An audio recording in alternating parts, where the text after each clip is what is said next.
আক্ষেপের সহিত বলতে হচ্ছে, এই বৃহত্তর রাতাবাড়ি অঞ্চল বলতে যে 4-5টা জিপি বুঝায়, সেই সব জিপি এলাকার কোন প্রতিনিধি আমাদের এই আজকে এই সভায় উপস্থিতি আমার চোখে পড়েনি।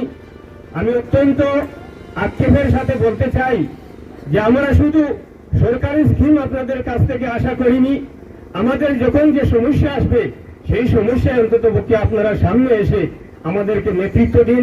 আজকের এই সভার মাধ্যমে আমি আহ্বান করব এইসব এলাকার জিপি সভাপতি, এপি সদস্য যারা রয়েছেন, আপনারা আসুন, এসে আমাদেরকে নেতৃত্ব দিন। আজকের এই সভার শ্রদ্ধাভাজন সভাপতি, এখানে উপস্থিত এই রাতাবাড়ি অঞ্চলের বিশিষ্টজনেরা, সম্মুখে বসে থাকা, দাঁড়িয়ে থাকা এই অঞ্চলের আপামর সর্বস্তরের জনসাধারণ, আজকে যে উদ্দেশ্যে এখানে সভা আয়োজন করা হয়েছে তা আপনাদের সামনে বিস্তারিতভাবে তুলে ধরা হয়েছে এবং সোশ্যাল মিডিয়ার মাধ্যমেও এই অঞ্চলের প্রত্যেক মানুষ অবগত। বিশেষ করে এখানে যে সরকারি খাস জায়গা জবরদখলের যে ব্যর্থ চেষ্টা, তারই প্রতিবাদে আজকের এই সভা এবং আগামী দিনে তা কিভাবে আমরা রক্ষা করতে পারি তার রূপরেখা নিয়ে আলোচনার জন্যই আজকের সভা আয়োজন করা হয়েছে। তো আমি আহ্বান রাখবো যে এখানে কোনো জাতপাতের ব্যাপার নয়, এখানে কোনো দলের ব্যাপার নয়, এটি আমাদের এই বৃহত্তর রাতাবাড়ি অঞ্চলের একটি সংগ্রাম এবং আমাদের অধিকার। এটাকে আমরা রক্ষা করতে সকলের সম্মিলিত প্রচেষ্টা যদি না থাকে তাহলে আমরা সফল হতে পারবো না। তো বিশেষ করে আজকের সভায় উপস্থিত হয়ে আমি দেখছি, আমার মনে একটা প্রশ্ন আসছে যে আমরা যাদেরকে নির্বাচিত করে প্রতিনিধি বানাই, শুধু সরকারি প্রকল্প হওয়ার উদ্দেশ্য এমন কথা নয়।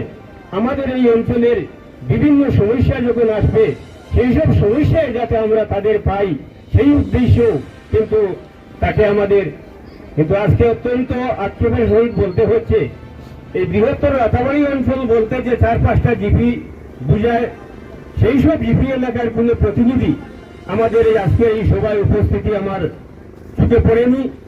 আমি অত্যন্ত আক্ষেপের সাথে বলতে চাই যে আমরা শুধু সরকারি স্কিম আপনাদের কাছ থেকে আশা করিনি, আমাদের যখন যে সমস্যা আসবে সেই সমস্যায় অন্তত পক্ষে আপনারা সামনে এসে আমাদেরকে নেতৃত্ব দিন। আজকের এই সভার মাধ্যমে আমি আহ্বান করব এইসব এলাকার জিপি সভাপতি, এপি সদস্য যারা রয়েছেন, আপনারা আসুন, এসে আমাদেরকে নেতৃত্ব দিন। আমাদের এই অঞ্চলে বিকল্প কোনো জায়গা নেই, যেই জায়গাটি চলে গেলে আমরা বিকল্প কোনো কিছু করতে হলে সেই জায়গায় করতে পারবো। একমাত্র যে জায়গাটি রয়েছে এই জায়গাটি উদ্ধারে এবং এটাকে রক্ষা করে রাখতে আপনাদের সহযোগিতা এবং আগামী দিনে, আজকে যদিও আসতে পারেননি জানি না কি কারণে, আগামী দিনগুলোতে যাতে আপনাদেরকে আমরা সামনে পাই এবং আপনাদের নেতৃত্বে আমরা এই সংগ্রাম যাতে করতে পারি, এইটুকু আশা রাখি। এবং সেই সাথে আমি এই রামকৃষ্ণনগরের জনপ্রিয় বিধায়ক শ্রী বিজয় মালাকার মহাশয়কে এবারের নির্বাচনে আমি ওনাকে ভোট দিয়েছি।